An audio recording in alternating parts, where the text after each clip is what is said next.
Nossa Herança, capítulo 8. Expansão contínua em todas as direções, 1905 a 1923. A todo mundo. Por volta de 1905, o programa de Missão Além-Mar estava se expandindo tão rapidamente quanto o número de pessoas que se mostrassem desejosas de sacrificar-se. Em cada continente e através de todas as regiões oceânicas, o Espírito de Deus estava atraindo pessoas à luz. Primeiro, Filipinas foi penetrada através de Carl Jewell em 1905 e J. L. McElhaney em 1906. Segundo, a Grécia foi penetrada através de Howell em 1907. Terceiro, Novas Hébridas foi penetrada através de Parker em 1912. As Ilhas Salomão foram penetradas através de Jones em 1914 e os índios altiplanos da América do Sul receberam Stahl em 1909. A África foi testemunha de uma rápida expansão do Evangelho na direção norte, quando missionários da África do Sul e América avançaram na direção do norte através do que então era chamado de colônias britânicas do leste da África. Nomes como Tar, Campbell, Stockwell, Anderson, Sparrow, todos são listados como pioneiros. Hoje, seus descendentes ainda continuam na maioria desses países.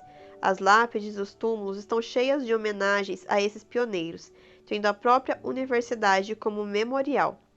Cada nova experiência, cada novo missionário não pode ser simplesmente listado como mais um número estatístico. As vidas que foram influenciadas, o movimento das ondas que foram criadas, estão ainda hoje sendo ampliadas através de muitas histórias fascinantes da providência e guia de Deus. O estudante de história da igreja terá grande interesse em pesquisar mais sobre esse tópico. Começa o plano da recolta. Em 1903, um membro leigo chamado Jasper Wayne fez uma experiência com a intenção de distribuir as sinais dos tempos e solicitar donativos financeiros para as missões. A ideia deu certo e agora é uma prática anual em todo o mundo, e os fundos são arrecadados para financiar o trabalho humanitário e educacional. O Ministério Jovem.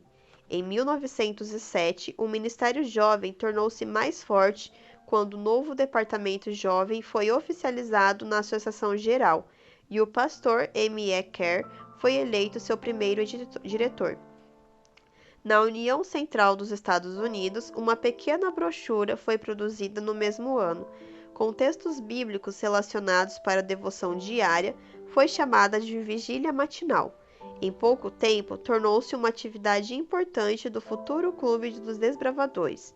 Também, em 1907, os jovens receberam um novo plano de estudo chamado Padrões de Conquistas, que foi precursor das classes progressivas, classes de desbravadores.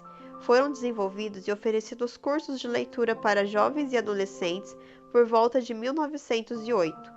As lições para a Sociedade dos Adolescentes em 1914 e o Ano Bíblico para Adolescentes em 1917 acrescentaram os recursos disponíveis para o Ministério Jovem. Por volta de 1911, alguns membros achavam que seus filhos precisavam de mais algumas coisas além da porção que tinham. Eles entendiam que seus filhos precisavam de mais tempo ao ar livre, aprender a habilidade de acampar, acrescidos dos benefícios da independência, interação em grupo e relacionamento com seu criador, que decorreriam das novas habilidades. Uma tentativa de atender essas necessidades foi o Tacoma Indians Club em Maryland, outra foi a Missão dos Escoteiros no Tennessee em 1919. Em 1920, a Associação Geral sentiu a necessidade de acrescentar um especialista em adolescentes ao Departamento Jovem, e Harriet Holt foi nomeada para a função. Ela imediatamente começou a experimentar uma série de ideias de atividades ao ar livre e, em 1922, lançou as classes progressivas, divididas em dois grupos. Duas classes para os mais novos, que foram chamados de Sociedade dos Jovens Missionários Voluntários, amigo e companheiro, e duas classes Camarada e Camarada Líder, para aqueles jovens que estariam se tornando líderes para jovens mais novos, numa classificação que ela chamou de Grupo dos Camaradas. As duas últimas classes mudaram posteriormente para o que hoje é conhecido como Guia e Líder. Escola de Preparação para Médicos Evangelistas. Uma escola de medicina havia sido fundada em Battle Creek, porém, quando o Dr. Kellogg deixou Battle Creek, a levou consigo, e posteriormente ela teve que fechar. Em 1910, a igreja abriu a Escola de Médicos Evangelistas em Loma Linda, Califórnia. A instituição prosperou e, em 1913, uma clínica foi aberta em Los Angeles, a qual tornou-se o Hospital Memorial White, cujo nome ficou muito conhecido.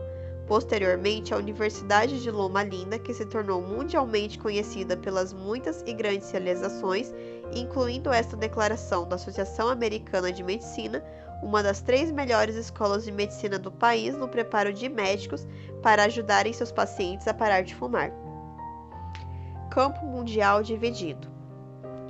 O último passo importante a ser dado após o estabelecimento de união e associações em 1901 aconteceu em 1913, quando o campo mundial foi dividido em divisões. Cada presidente de divisão é um vice-presidente da Associação Geral. Os administradores e departamentais de ambas as instituições são eleitos na seção da Associação Geral. Com o crescimento do trabalho de preparação e das despesas com o transporte de delegados, o intervalo entre as sessões de Associação Geral foi primeiro aumentado de anual para bienal, depois para quadrienal e, em 1970, foi votado ser quinquenal a cada 5 anos. É bom para os que fazem o curso da herança da igreja conhecer as pessoas que atualmente servem a igreja nos diferentes cargos nos níveis mais importantes. Aqui há um espaço para você escrever os nomes das pessoas importantes na Associação Geral de sua divisão, união e associação em missão local que são responsáveis pelas várias áreas da administração e ministério. O Yearbook da Igreja Adventista do Sétimo Dia apresenta uma lista completa de todos os cargos líderes de departamento em todos os níveis. Todos os líderes de desbravadores devem saber quem são os presidentes de sua união, associação e líder JA. A morte da mensageira do remanescente.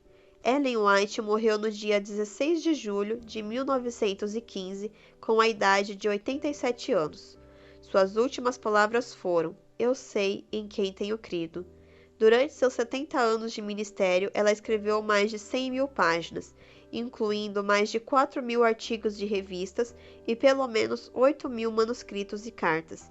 O total de seus livros hoje é superior a 120 volumes, incluindo os manuscritos de 21 volumes.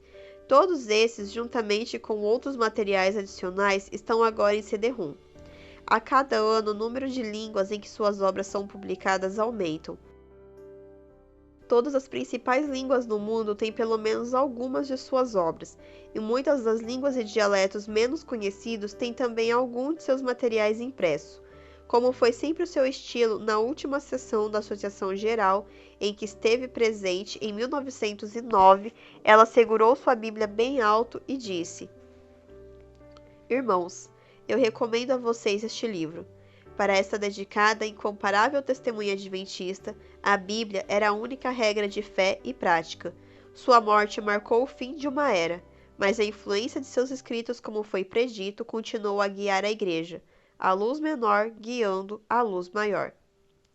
Uma igreja mundial.